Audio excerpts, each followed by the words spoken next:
রান্নাবাটিতে সকল দর্শক বন্ধুদের স্বাগত জানিয়ে শুরু করছি আজকের রেসিপি মুগ ডাল দিয়ে ঝিঙে নিরামিষ ঘন্ট। এর জন্য ঝিঙে, আলু, মুগ ডাল আর কাঁচা লঙ্কা নিয়ে শুরু করে দিচ্ছি আজকের এই রেসিপি। এর জন্য প্রথমেই কড়াইতে বেশ খানিকটা পরিমাণে সর্ষের তেল গরম করে নিতে হবে।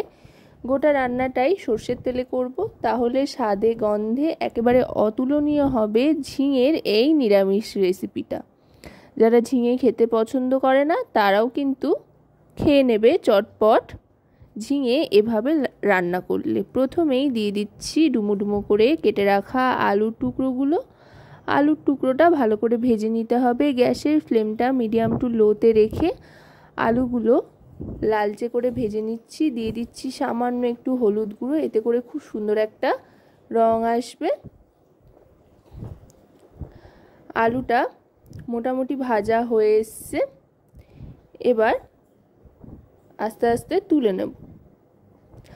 আলুটা তুলে নেওয়ার পর বাকি রান্নাটা এই তেলেই করে নেব, তবে তেলটা একটু কমিয়ে নেব। এতটা তেলের প্রয়োজন হবে না যেহেতু, তাই তেলটা একটু কমিয়ে নিয়ে ফোড়ন হিসেবে দিয়ে দিচ্ছি এখানে তেজপাতা, শুকনো লঙ্কা আর পাঁচফোড়ন। পাঁচফোড়ন কিন্তু যে কোনো নিরামিষি রান্নার সাথে দারুণ যায়। এবার এতে দিয়ে দিচ্ছি ধুয়ে রাখা মুগ ডালটা। মুগ ডালটা দিয়ে একটু ভালো করে ভাজা ভাজা করে নেব।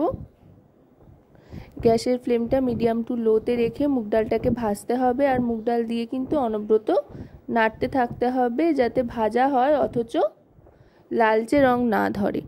এবার দিয়ে দিলাম ঝিঙের টুকরোগুলো আর তার সাথে দিয়ে দিলাম কাঁচা লঙ্কা বেশ কয়েকটা। আমি এখানে কাঁচা লঙ্কা চেরা ব্যবহার করলাম, আপনারা চাইলে বাটা কিংবা কাঁচা লঙ্কা কুচিও কিন্তু ব্যবহার করতে পারেন, তবে ঝালের পরিমাণটা তাতে অনেক গুণ বেড়ে যায়। এভাবে দিলে কাঁচা লঙ্কার ফ্লেভারও থাকে অথচ খুব একটা ঝাল হয় না। এবার দিয়ে দিলাম আদা বাটা। আদা বাটা দিয়ে এবার এতে দিয়ে দিচ্ছি একে একে সমস্ত গুঁড়ো মশলা। প্রথমেই দিয়ে দিচ্ছি এতে হলুদ গুঁড়ো 1 টিস্পুন পরিমাণে। এবার দিয়ে দিচ্ছি রোস্টেড ধনে আর জিরে গুঁড়ো, এটাও 1 টিস্পুন পরিমাণে দিয়ে দিলাম। এবার দিয়ে দেব কাশ্মীরি রেড চিলি পাউডার আর তারপর দিয়ে দেব পরিমাণ মতো লবণ। এবার সমস্ত গুঁড়ো মশলার সাথে ঝিঙে আর মুগ ডালটাকে ভালো করে মিশিয়ে নেব। গ্যাসের ফ্লেমটা মিডিয়াম টু লোতে রেখেই রান্নাটা করতে হবে মোটামুটি পুরোটা। এই রেসিপিটা কিন্তু আপনারা ভাতের সাথে সাথে রুটি, লুচি, পরোটার সাথেও চাইলে সার্ভ করতে পারেন, বেশ ভালো লাগে খেতে। এবার ভেজে রাখা আলুর টুকরোগুলো দিয়ে দিলাম।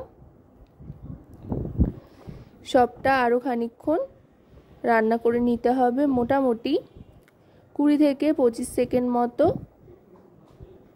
ভালো করে ভাজা ভাজা করে নেব।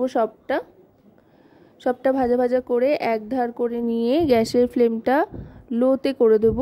লোতে করে দিয়ে এবার জল দিয়ে দেব সেদ্ধর জন্য। খুব বেশি জলের প্রয়োজন নেই, ঝিঙে আর ডালটা সেদ্ধ হতে যতটা যা লাগবে। আলুটা কিন্তু মোটামুটি সেদ্ধ হয়েই আছে, যেহেতু ভালো করে ভেজে নিয়েছি তাই আলু সেদ্ধ হতে খুব একটা বেশি সময় লাগবে না।